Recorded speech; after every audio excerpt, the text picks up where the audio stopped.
All right. Can y'all hear me? Microphone working?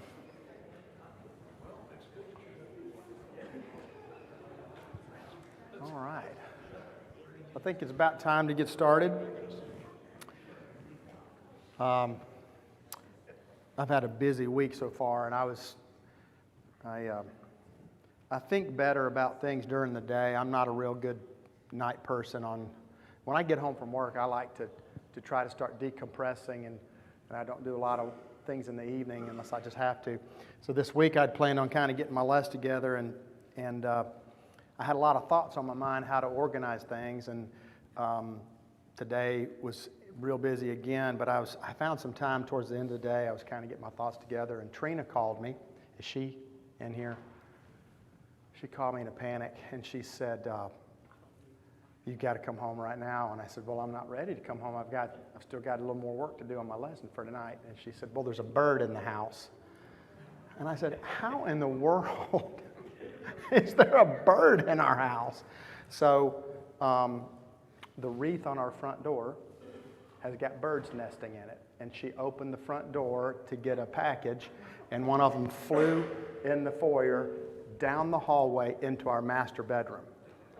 And then it flew into our bathroom, into her closet. So I spent about the last 45 minutes before we left getting the bird wrangled. But I did get it. I finally got it out of the house, and I don't think it left any residue that I can think of. So if I'm a little bit rattled, that was kind of an unnerving experience, I can tell you.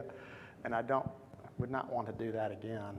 But, so that was interesting. Tonight's going to be a little bit more technical than it was the first night that I presented for you a couple weeks ago.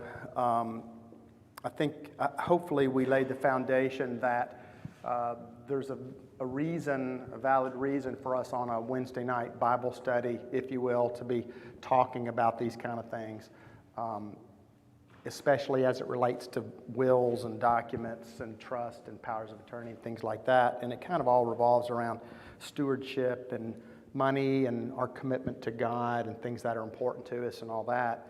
But I apologize if it's a little bit more technical tonight than it is from a spiritual perspective. And it's hard to gauge a little bit, too, how much time it takes to cover the material. So I think I have enough to kind of get us to a good point tonight. I will tell you the next time that I present, we're actually going to, tonight we're going to go over terms and definitions. Bill Pinnell had a good comment. He said if we could have some kind of printout with terms and definitions, then that might be helpful. So I do have those for us to pass out maybe in a little while. But I also want to talk about my process as to how I start working with folks and how we get to some planning and what strategies we're going to employ and what kind of documents we're going to use and that kind of thing. So I felt like I wanted to go over with you my process. And then we're going to talk about how we transfer assets to the next either generation or to whatever, because really that's kind of what it boils down to when you start getting technical. What is the process? What is the mechanism by which assets that we own get to whoever that might be? We, generally refer to those folks as our beneficiaries, but we'll talk about that. And next time, I think I'm planning on drilling down into wills and trust in a little more detail as to the mechanics, pitfalls, processes, things like that. So, but I'm happy for you to ask questions, to tell me that you don't understand or whatever, and we'll address those issues as they come up. In 1 Timothy chapter 6, Paul, writing to Timothy, says, "Instruct those who are rich in this present world not to be conceited or to set their hope on the uncertainty of riches, but on God, who richly supplies us with all things to enjoy. Instruct them to do good, to be rich in good works, to be generous and ready to share, storing up for themselves the treasure of a good foundation for the future, so that they may take hold of that which is truly life. Timothy, protect what has been entrusted to you, avoiding worldly, empty chatter and the opposing arguments of what is falsely called knowledge, which some have professed and thereby have gone astray from the faith, and grace be with you. I thought that was a good passage that helps us kind of focus in on where we store up our riches and what is really important about the assets that we accumulate or the fruit of our labors and what we do with it during life and at our death. If you don't mind, before we get into the process tonight, let's bow together and ask God to bless us. Father in heaven, we're thankful for all the blessings that we receive from your hand.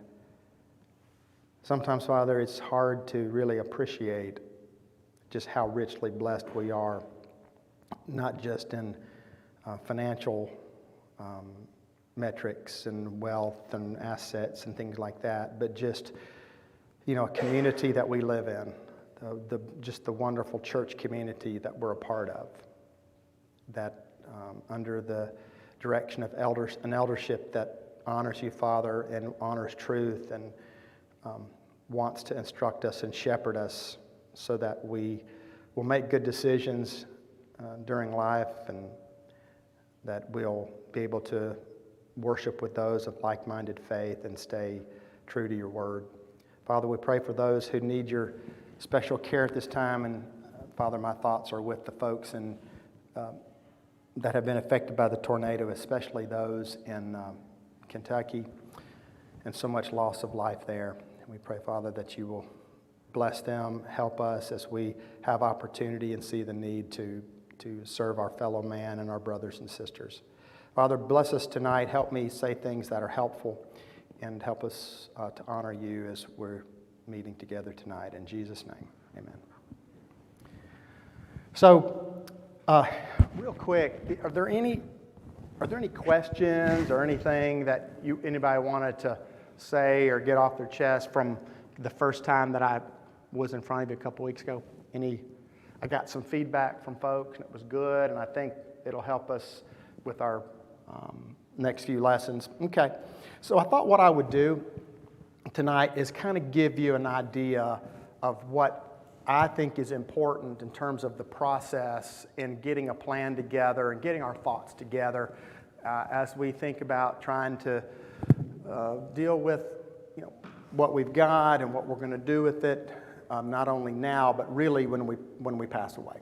And so I think it'd be valuable and helpful to you to kind of tell you how I do it and why I do it. Let me see a show of hands, if you don't mind. Raise your hand if you have some type of estate plan written down. So about probably 35-40%, something like that, which historically that's about what we see nationwide. That's about the percentage that you see of folks that have some kind of written plan. Now, you notice I did say the word written plan, right? Because if you don't, if I rephrase the question, how many of you have an estate plan? Now let me see a show of hands. It's the same number, but I've got news for you. You do have a plan whether it's written down or not. And by being a resident of the state of Tennessee, the state legislature has decided that if you pass away and you don't have your assets directed through a will or a trust by some other means, they've got a will for you. So just kind of keep that in the back of your mind. That's not and I don't say that to say it's a bad thing, because actually it's not a bad thing. The statute that talks about how assets go to family, if you will, if somebody passes away, is actually about what you would think that it would be. And so it's not some kind of evil or negative thing. But the point I'm making is if you don't have a written plan, you've got some other plan. So if you don't want the plan that the state has for you, then it's probably worth considering doing something in a little more formal fashion. But normally people come to me and they say, I really need to do a will, or I'd like to talk with you about a trust. Some people will say, I need to meet with you and I need a trust. I need a trust. And they say it really forcefully, like and I'm thinking, man, these people may know more about trust than me with the authority they're speaking. So I say, okay, well, the best thing for us to do is meet in person and face-to-face and sit down. And I generally get the question, well, do you have some type of questionnaire that I can fill out? I get that a lot. And I used to have a questionnaire that I would have folks fill out. But I found out after a few years, other than just kind of helping people kind of figure out what they've got, it's not really that instructive to me, because I've really got to talk with you and I've got to see the big picture, and we got to talk in more detail than just a questionnaire can tell me. I even for a while had tried, you've heard the commercials for, what is it, LegalZoom? Is that what it is? The website where they do wills and all kinds of other stuff. Raise your hand if you've seen commercials for LegalZoom, or you're kind of aware of that. And of course, everything's on the internet now, and you can get forms and information about anything pretty much. And I kind of like that as a general rule. I like to Google things, and I like to search things on the internet and as well.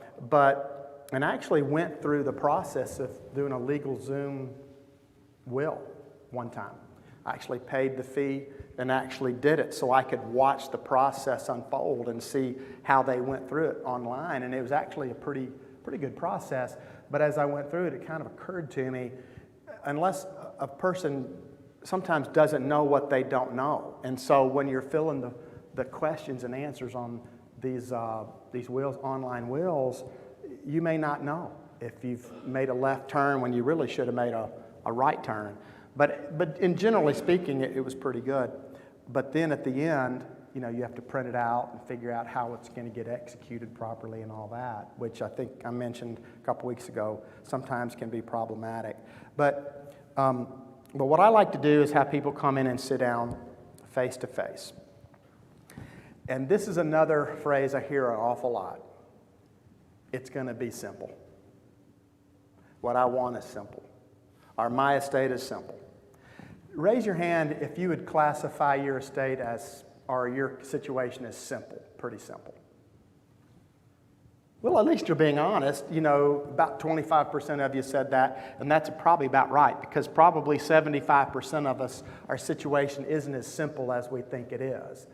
And simple, that doesn't mean that we might have a whole lot of stuff or assets that we've got to deal with, but just life and the circumstances of life and things like that sometimes takes things out of the simple category into a little bit more of a need for serious discussion.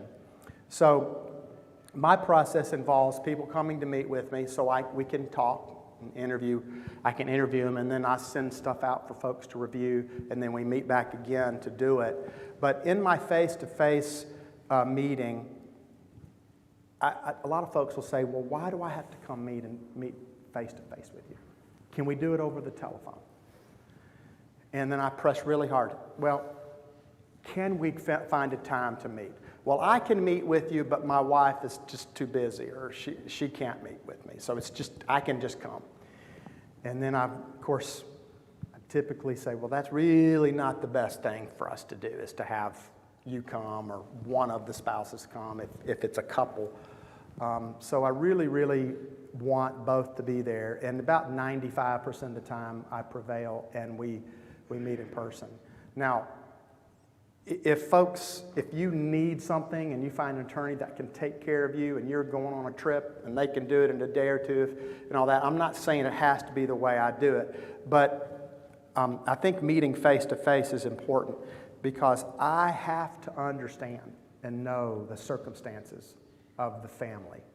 I have to understand the dynamics between, we're going to use for this discussion, a married couple. I have to really understand what's going on with the family, with them, with the children, with the grandchildren.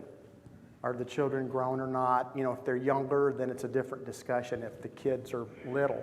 But most of the people I deal with now are a little bit older, and their kids are, at least maybe my kids' ages, college or older and that kind of thing. And then you start really figuring out how these kids are turning out, what kind of decisions they're making, things like that. Folks that are older than me that have kids that have their own families, then that's a whole nother paradigm that we're entering into about a lot of different things. So I like to meet face to face, and every single time, almost every single time, at least 9 times out of 10, we'll start the meeting. Folks will be fairly reserved, but I try to break through the ice.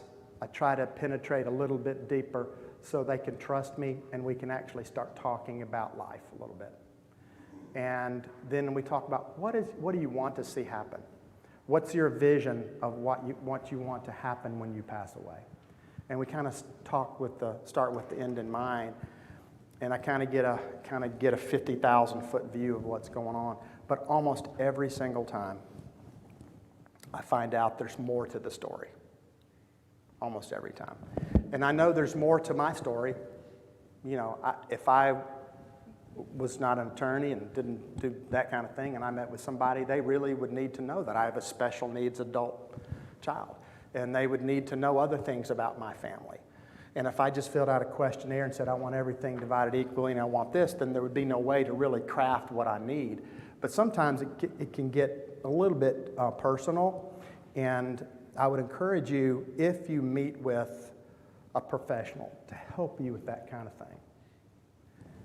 Try to find somebody, or at least get to know them enough where you can feel like you can open up a little bit, and if they ask you questions, answer them truthfully. It doesn't do you any good to sugarcoat the situation and act like everything's fine when everything is not fine. To me, that's when you're starting getting over into the spiritual side of things a little bit too, because I think at that point, you're willingly, knowingly, potentially walking into a situation where you're not being a good steward. And I don't mean by being a good steward, you have to leave everything or anything to the church or to a charity or to kingdom work, that kind of thing. But maybe it's leaving an inheritance to a loved one that really doesn't have any business getting it for any number of reasons, for example. So I gave you some examples of things that I find out during these interviews. We find out people I've known for a long time find out that they were previously married and that their first spouse maybe passed away, and they had a child with that previous spouse. It might be death, it might be divorce, but because they're not part of their world anymore that I observe, here at church or school or something like that, I didn't even know they had that person. But, you know, we need to know those kind of things because there's a potential interest hanging out there that has to be dealt with. So we find out about things like that. I need to know things about, like, a pending inheritance. If you come to me for planning and your parents or your father is 100 years old and he's got a big estate and he's going to leave it to you, I need to know that.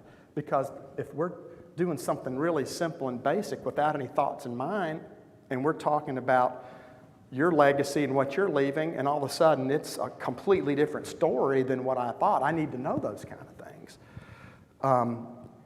Things like business. If you have a business or you have a lot of real estate, and I need to know those kind of things. And so that's the kind of thing where questionnaires just can't start getting below the surface on that. We find out through these kind of interviews about children and their lifestyle. Are they faithful? Are they not? Does that matter to you? We'll talk a little bit about that. I had one lady that came to me, and I'm sure you're not going to be surprised. I mean, now in our culture now, with trans this and pronoun that and all this kind of stuff, which I don't even really understand that much, but I have to. Lady came, and her son is identifying as a female now, and she doesn't approve of that kind of lifestyle. And so she has a sizable estate, so she's trying to figure out, what do I do? And as far as I know, she's not a member of the church, and I don't think she's even a professing Christian, really. But just from a moral standpoint, she didn't approve of that. But it took us talking for about 30 minutes before she would even tell me that, because she was embarrassed and all that. So I say that for you so that you'll understand why online wills, online questionnaires, things like that, miss things that are important.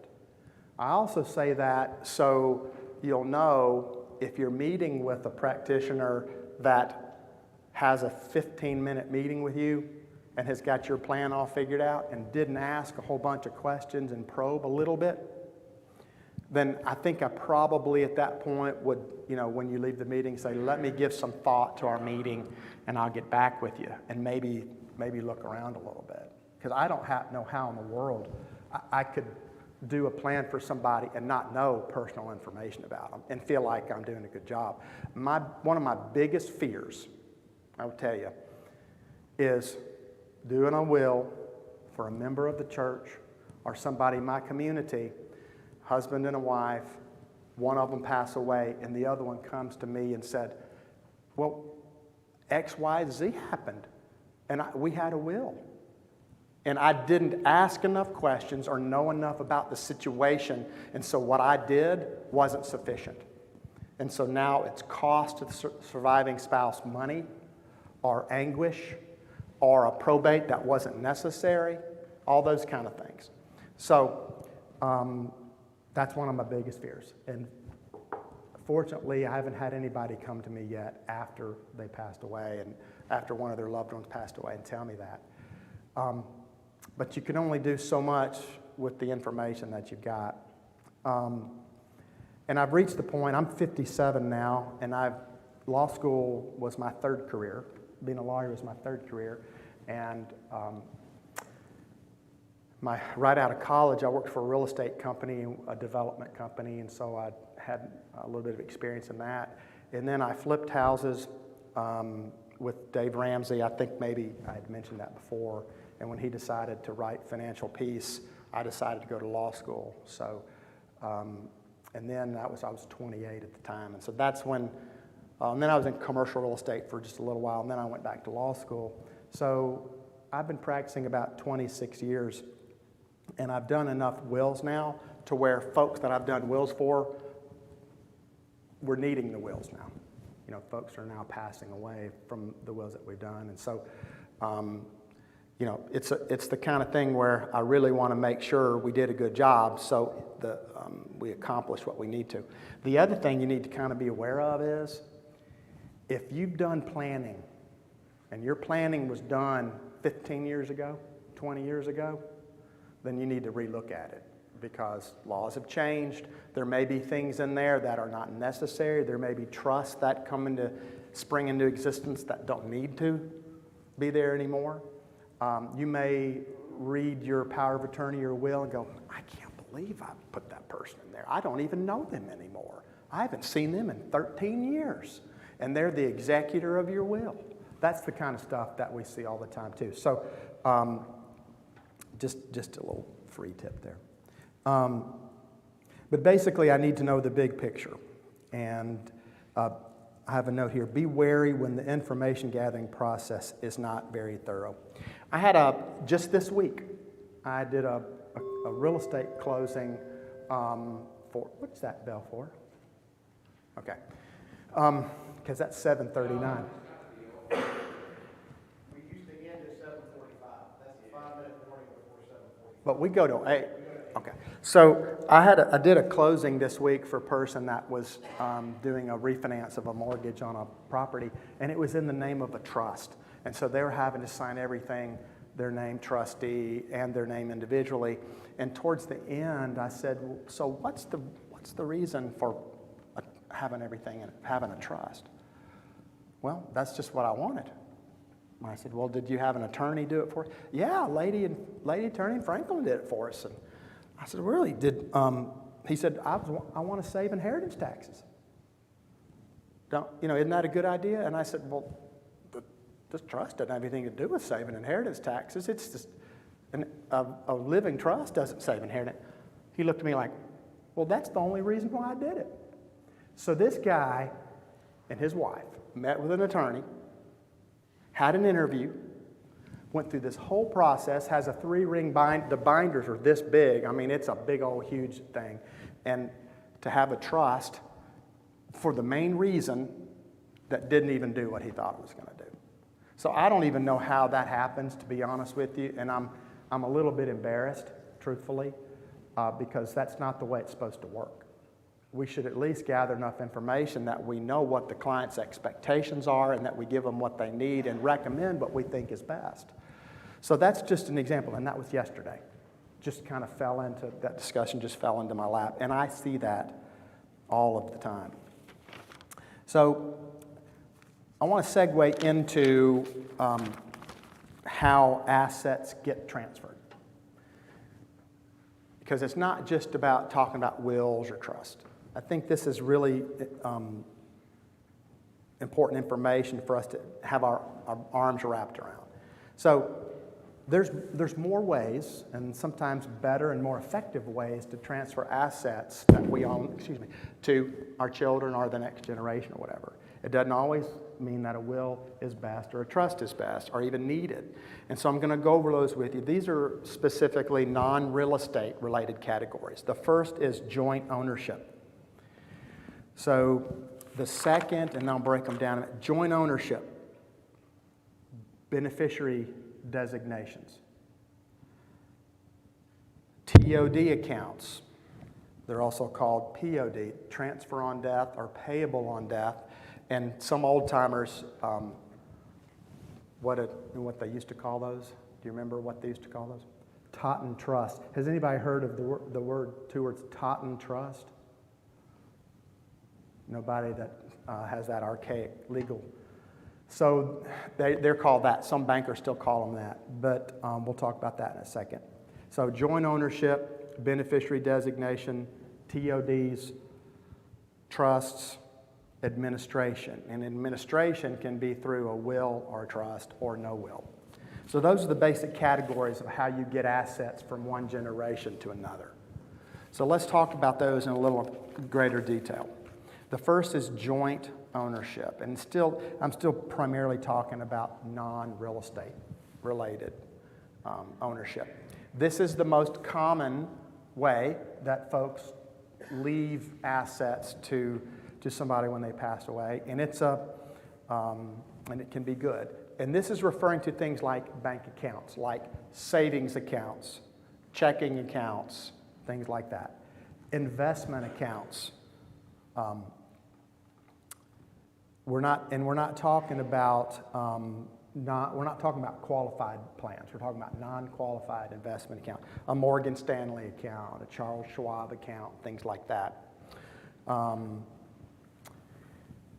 And so that's a really good category.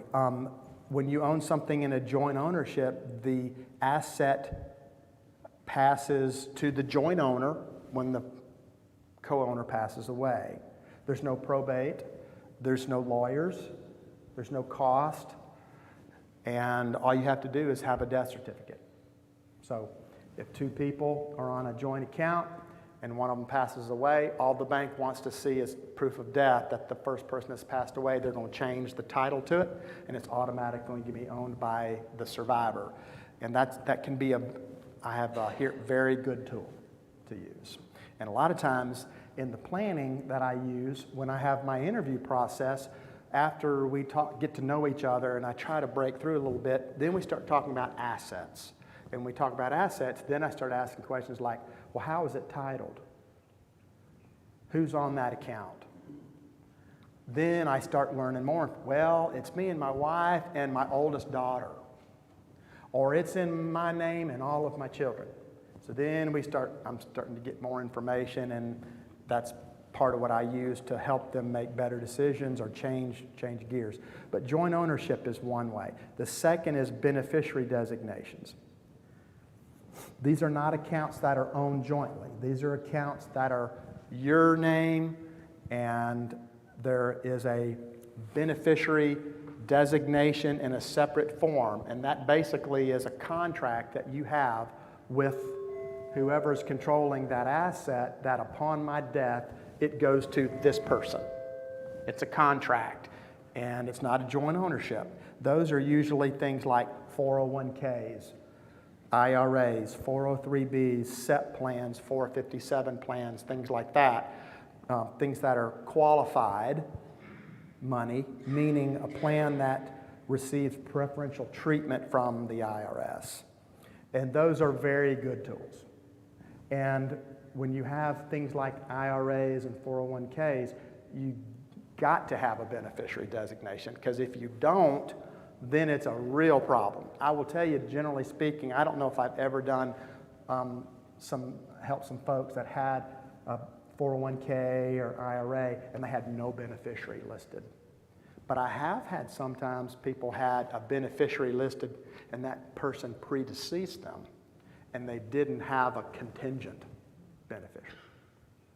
So, if that happens and the person passes away, where does the money go? Anybody want to venture a guess? The estate, right? Then, do we have any accountants here or financial people that get into tax planning and that kind of stuff?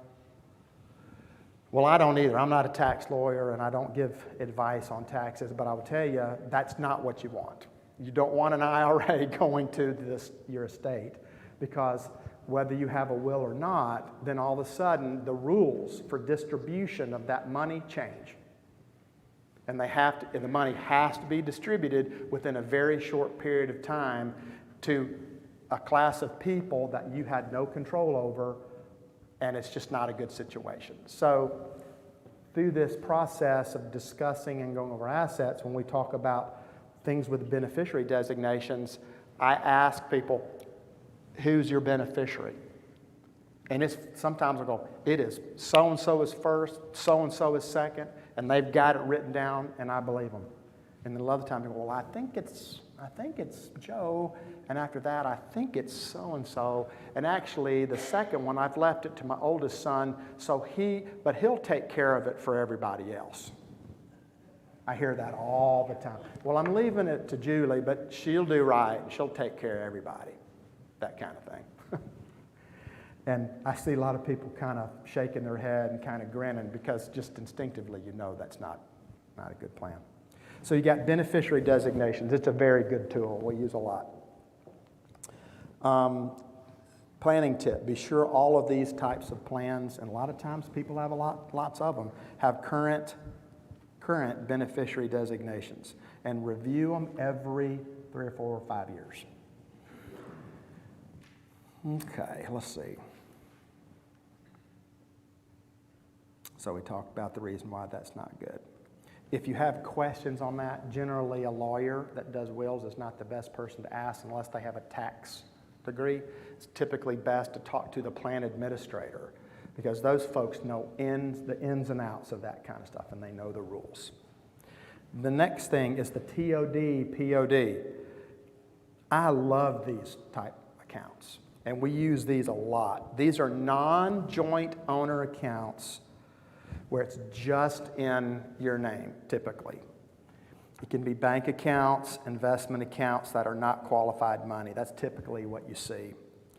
And they're real similar to beneficiary designation, but beneficiary designations are for qualified plans, not and annuities, things like that, not normal investment accounts or bank accounts. But these are I have very, very, very good tools that I use a lot. Because if your plan is such that your children are adults, that's what you're leaving them to, or let's say you're leaving them to your adult children and maybe a share to a charity or a church or something like that, then you literally have a form you fill out. Upon my death, you pay this much here, this percentage there, this percentage there. And it's going to do the same thing as a will is going to do, but it's going to do it more effectively, quicker. There's no probate, there's no notice to creditors, there's no lawyers involved, nothing like that, and the money gets where it needs to be. And one of the really good things about that's a lot better than joint ownership accounts, You can use those accounts to leave assets to your children, let's say, for example, but you don't have to worry about your child. Let's say you've got 2 boys and a girl, and one of them's really financially responsible, the other one is just kind of middle of the road, but you got one of them, that money just runs through their hands like sand. And they're always got a creditor chasing them. The IRS has always got a lien filed against them, that kind of thing. Now, I wouldn't recommend necessarily having them as a POD on that kind of account, but you're safer to do that than putting them on a joint account with you. Because if they're a joint owner of a bank account with you or an investment account, then when the creditor comes calling, then your asset that's yours can be gone, can be lost. And a lot of times it is. So if you have a $100,000 savings account, and for ease of this or that, you've got 3 children that are co-owners with you. Well, number one, they could walk in anytime they want to and clean the whole account out if they wanted to. And I know it's hard to believe, but I've seen that happen before. That child gets into trouble, pressure mounts, that kind of thing. Mom and dad never look at that account, or mom never looks at that account, and they clean it out. And then the parent just can't believe that happened.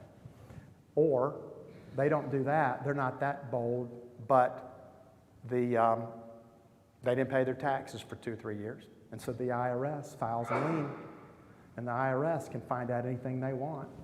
And the IRS attaches that account. And if you've ever had any experience with the IRS attaching anything, you know there is no escape. 0. They don't negotiate. It's a bad deal. And so that happens a fair amount too. Or even something as innocent as my daughter, she's on the account with me. She helps me pay my bills, that kind of thing. But she's a night shift nurse. And she's worked 3 night shifts in a row. And she's driving home at 7 o'clock. And she's tired and she drifts off. And she runs into the next lane and hits somebody head on and kills them. And there's a $5 million lawsuit because the person she hit was a young guy who's just come out of his second fellowship in surgery, and he's an orthopedic surgeon, and he's going to make $1 million a year for the next 30 years. So that money's gone. And if that money a lot of times is the only asset that person has, and it's gone. And there's no escaping it. It's going to be lost. So the POD-TOD route is a really good route because it allows you to leave that asset in proportionate shares to your children in that example, but you don't have to worry about it if something happens to one of them because they get their share when you die, and at that point, you're okay with that. So that's something to keep in mind. They're very good planning tools. The pros of TODs, you have total control of the asset without worry of the joint owners. We talked about some of those. Planning tip, I think I mentioned this before. Rarely do I recommend a joint account with anybody except a spouse. Let me say that again. I highly recommend that you don't have any bank accounts with anybody other than your spouse if you're married. There is no reason. If somebody can give me a reason, I'd like to learn what it is that's necessary. Okay? So I don't know that joint account is a solution, but payable on death does you no good while you're alive. And you can be alive and not able to take care of yourself. So it's very important that you have freed up liquidity in some form so that someone you trust can take care of it. One way people do that is they have some of their money in a joint account so their child can help them. But you may have some alternatives, but you got to think about liquidity. Your mind might not be right. Yeah. But you're alive, and they don't get the money until you're dead. Okay, well, we're going to talk about that. There's a real easy solution for that doesn't require joint ownership. Joint ownership is still absolutely the worst case scenario on that. Anybody else got any thoughts or legal reasons why? What he just said is, can you not have it in a way that whoever is, say I have an account and I have someone else needs to put on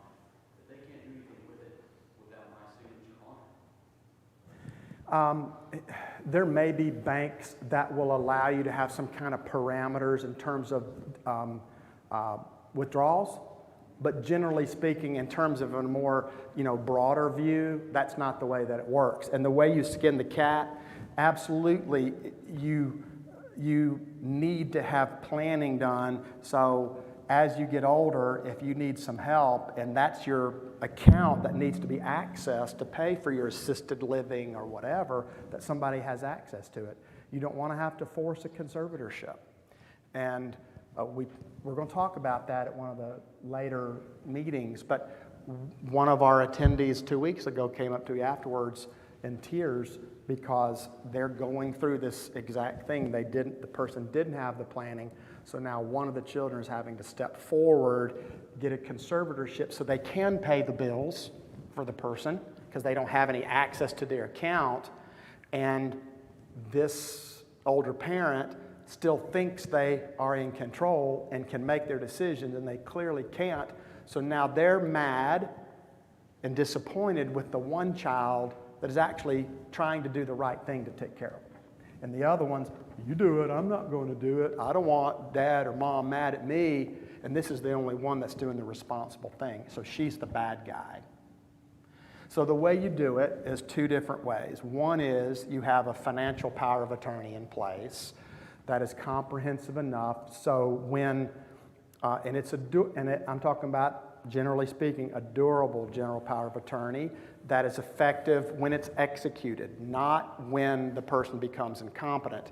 Because most of the time when you do a power of attorney and you want your child to take control of your assets when you can't, there's an ascertainable benchmark in the document that determines when you're not competent anymore. And typically it's one or two physicians that rule you're not fit to make financial decisions. Well, how easy is that to do? Not very easy sometimes.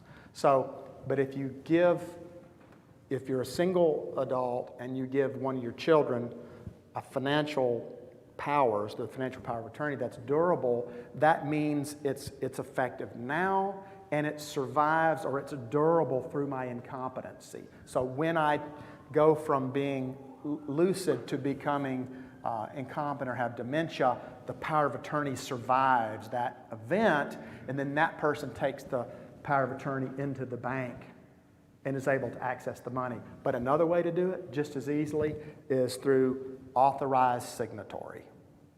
That's my number one thing I like to do for folks. So you want your daughter to help pay bills?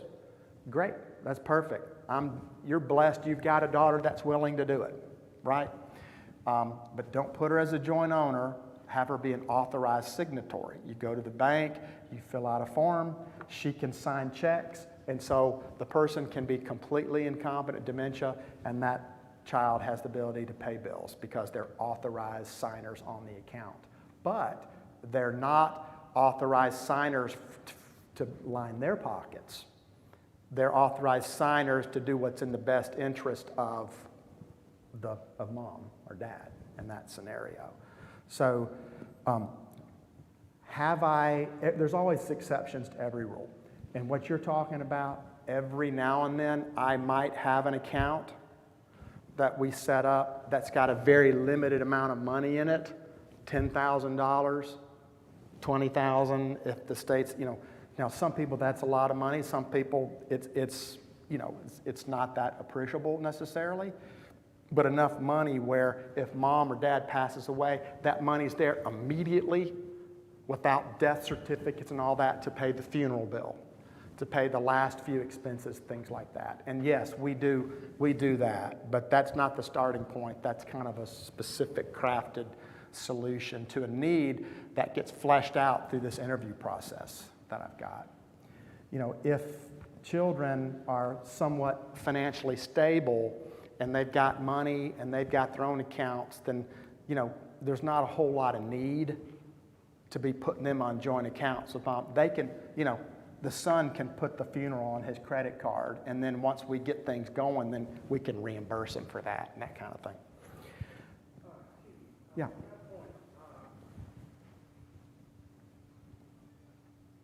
my wife passed, I could not use her credit card for the funeral and stuff like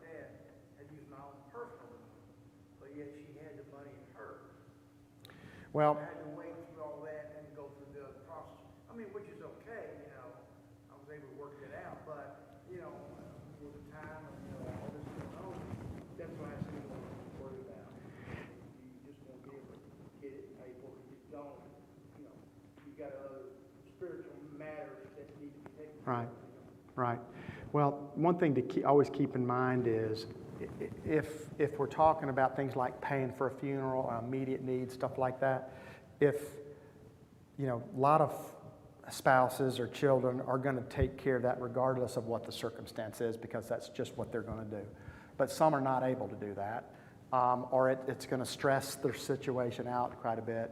And so that's through this interview process. I try to ferret those kind of things out, and we can create these kind of solutions like we're talking about very specifically for that. But credit cards, that's a different story. Credit cards, once somebody passes away, you can't use their credit card anymore.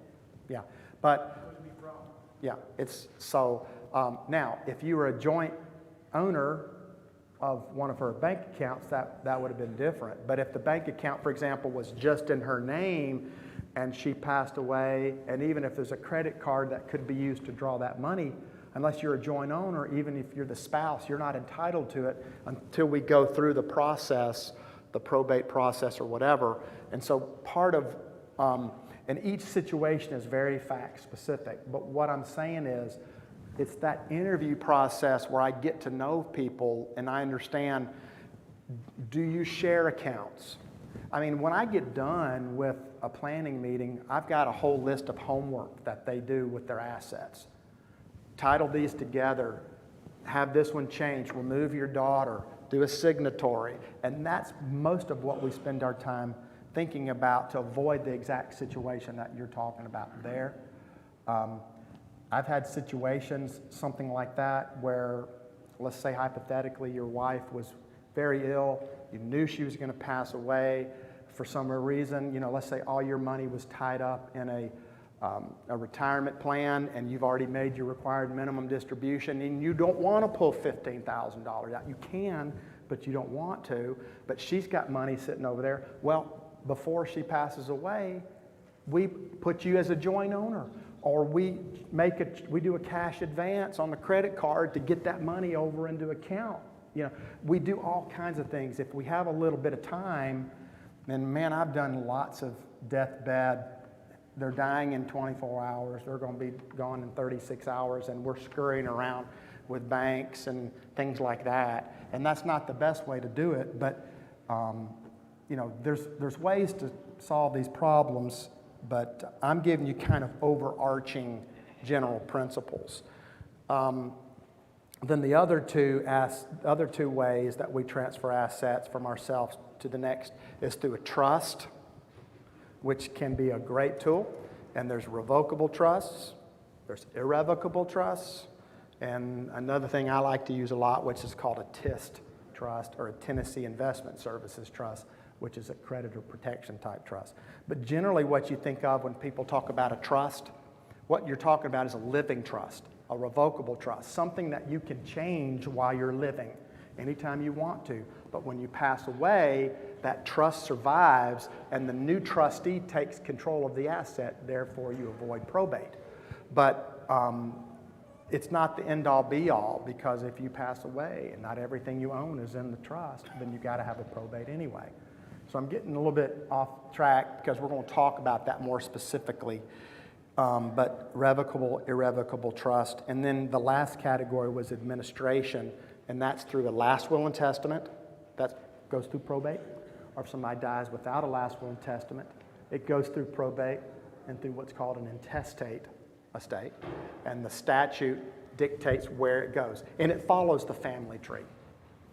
Who's heard before, I don't want to die without a will because I don't want the state to get my money? We've all heard that, right? I don't want the government to get my money. Well, good news, the government doesn't get your money if you die without a will. Your relatives get it, but that still may not be what you want because it follows bloodlines. And you may have bloodlines that you don't want it to follow. So, but it's not the worst case scenario. Okay, Next week, or next time I'm up here, we're gonna pick up with how we transfer real estate. And then we're gonna start getting into specifics about wills and trusts and inheritances. And I'll just read you a couple things that stew on before we meet together again. Inheritance. Who do you want to receive your assets and why? Is it children equally? Is it bloodlines? Is it no children are getting anything? What if you don't have any children? What if you don't have faithful children?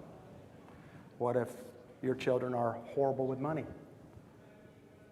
What if they're addicted? They have addictions. Have you thought about charities, church, kingdom work, things like that?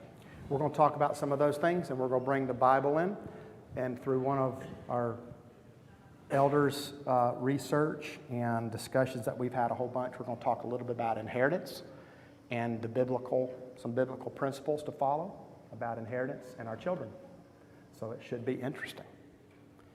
I think we're over time, so if anybody has any questions, come see me. Gary's next week, and then the next week we were going to do kind of a devotional thing, but let's me and you talk about how much material you've got left to cover, and I do, and I will too. We'll see if we have enough, slots left to take one out for that. So anyway, thank you guys.